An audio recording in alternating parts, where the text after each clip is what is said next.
तो मर जाओ और मेरी जान छोड़ो। बाय द वे, तुम्हारा क्या इरादा?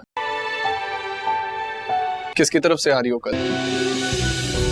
मुझे क्यों बुरा लगा? ज्यादा मासूम बनने की जरूरत नहीं। मैं तो हमेशा से उसका वेल विशर रहा हूँ,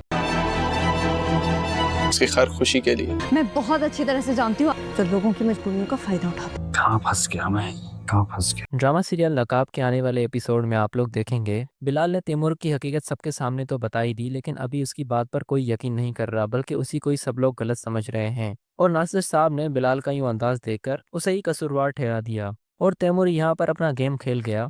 बिल्कुल सही वक्त पर वो खामोश हो गया। जब उसने अपनी हकीकत बिलाल के मुंह से सुन ली तो उसके बाद उसने सोचा कि अब कुछ बोलना मेरे लिए मुसीबत साबित हो सकता है। इसी वजह से वो बाकी बातें चुपचाप सुनता रहा, क्योंकि तैमूर काफी सेफली खेल रहा है, लेकिन उसकी हकीकत बिलाल और ज़ारा तो बखूबी जानते हैं। कब तक तैमूर खुद को इस तरह बचा पाएगा? आखिर एक ना एक दिन तैमूर के माँ बाप को उसकी बात पता चल जाएगी। उधर बिलाल ने ईमान को भी बता दिया कि आपके घर पर जो पेड़ा लगा हुआ है उस आदमी को तैमूर भाई ने ही भेजा है, इसी वजह से आप मोहतात रहिएगा।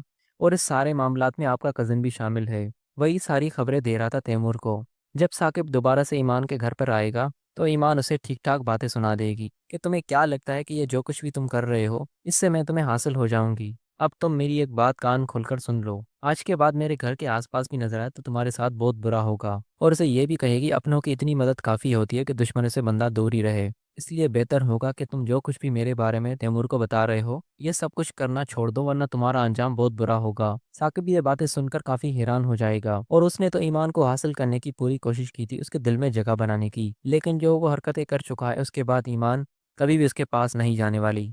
इधर ज़ारा जो कि अपने भाई पर बिल्कुल भी भरोसा नहीं करती, जबकि वो सच कहता है। बिलाल की तो हर एक बात सच होती है, लेकिन ज़ारा उस पर भरोसा बिल्कुल भी नहीं करती। ज़ारा इसी वजह से ये सब कुछ कर रही है, वो अपना घर बचाना चाहती है, लेकिन वो कितनी ही कोशिश कर ले तैमूर उसके हाथ से निकल चुका है और आखिर में ज़ारा को बिलाल की मदद की ज़रूरत पड़ेगी। ज़ारा ये भी नहीं जानती कि उसकी प्रॉपर्टी का हिस्सा उसे छिन चुका है और अब सिर्फ वो तैमूर के नाम की बीवी बनी हुई है।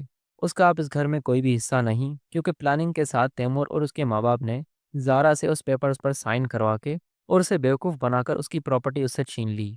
जो हिस्सा ज़ारा का बनता था वो उसे बेवकूफ़ बनाकर उससे छीन लिया और ज़ारा ऐसी गलतफहमी में जी रही है कि वो अपने बाप की प्रॉपर्टी के हिस्सेदार है। लेकिन दोस्तों अब असल में ज़ारा के पास कुछ भी नहीं बचा और ये सब कुछ उसका ईमान के साथ गलत करने का नतीजा है। उसने ईमान के साथ बुरा सलूक रखा, इसी वजह से उसके साथ ये सब कुछ हुआ है।